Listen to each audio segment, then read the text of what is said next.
ผู้ฟังเอ๋ยมันมาดูหนังน้อยห้อยโบราณแต่เก่าขอแพทย์นุ่มน้อยผู้เฒ่าเอาใจช่วยหลาน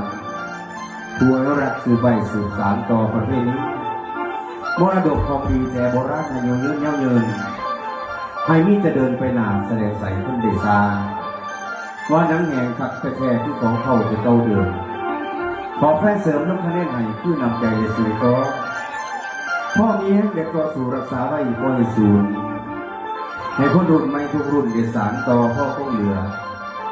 เพื่อรักษาห้อยมือเก่าๆเอาถูกตั้งไว้ให้ถึงใจของทางแฟนหลายคนที่ชมเบิ้งบ่ถึงใจหนีบ่อนใดหลานก็จะได้ซอยแก่ให้ดีขึ้นต่อไปขอโอกาสต่อไปพี่น้องสิพบกับเจ้าแก้วหลังจากนั้นก็พบกับเจ้าตายกันต่อไปครับพี่น้องเนาะขอเชิญพี่น้องพบกับเจ้าแก้วได้นะครับ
ก่อนที่ไปสิมาหลวงปู่ผาแก้วแก่ลาสิว่าเบิ่งแก่บาทสักวันน้องคุณพ่อคุณแม่เนาะ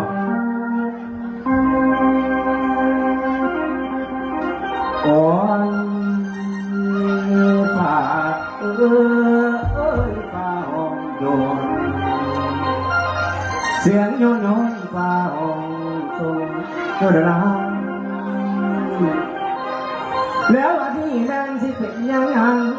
ยาสิที่แก้วผู้บ้านสอนห่วงพระรางโอ้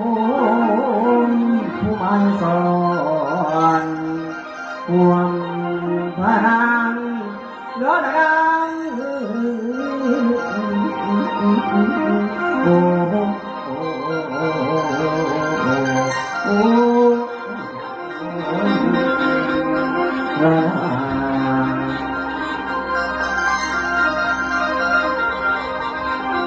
มาบัดนี้สิพิวยกแค่เข้าไหวคุณพระอยู่หัวหลานพระน้องมือรถใช้หัวไหวไปถึงจอดไทยองค์เทวาผู้สิงทรงให้ลงมาคอยอยู่สู้แก้วบาโดลำพร้อมทั้งนั้นอีกครั้งเจ้าแม่ธรณีคุณครูบาอาจารย์จะพิจารณามาพร้อมหลานพระน้องมือน้องโอ้ยขอพรให้ทาง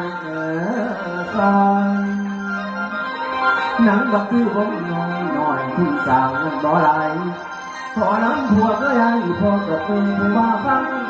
ศิลปินบ่ท่านดังให้ช่วยฟังทางหลานนั้นเป็นคนเรียนแฟนหลายคนเป็นคนเดินโจกวันไหนยกไปสิบวันแก่บาดเมื่อรุ่งถือเป็นบุญน้องครั้งนี้ได้มาโอกาสแสดงพาขอแพงปานใดกระซอยบุญน้ำทานขอขอบคุณเด้อท่านสัทธาทานผู้เกียรติที่บ่ลืมจับแก้วน้ำเก่าแต่เก่าล้นพร้อมทั้งน้ำเวทคนน้องไม่สาวคำปาน มานั่งกันหลายคนรักแสดงในคืนนี้ท่านบ่ดีอภัยด้วยสิ่งเดือสาบแช่ง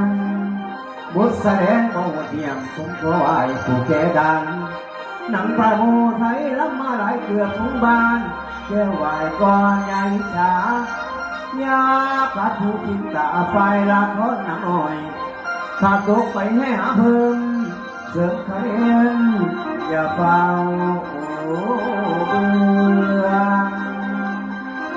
เมื่อเหลือใจตั้งใจเล็กน้อยน้อยน้อยน้อยน้อยก็ยังเอินบักแก้วว่าว่าตื่นกันไอ้คนเดียว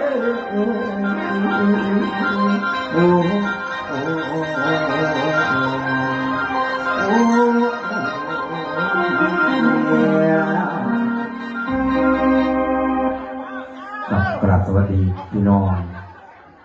บ้านบัวงามนะครับแล้วก็ไก่เดินเกี้ยงบ้านน้องบัวเนาะเว้ยของน้องบัวพี่เว้ยบ้านน้องบัวน้องพี่น้องนะครับและบ้านไก่เดินเกี้ยงนะครับครับเมื่อนี้พบแก้วแกนหลากระบุลลายสายเน่า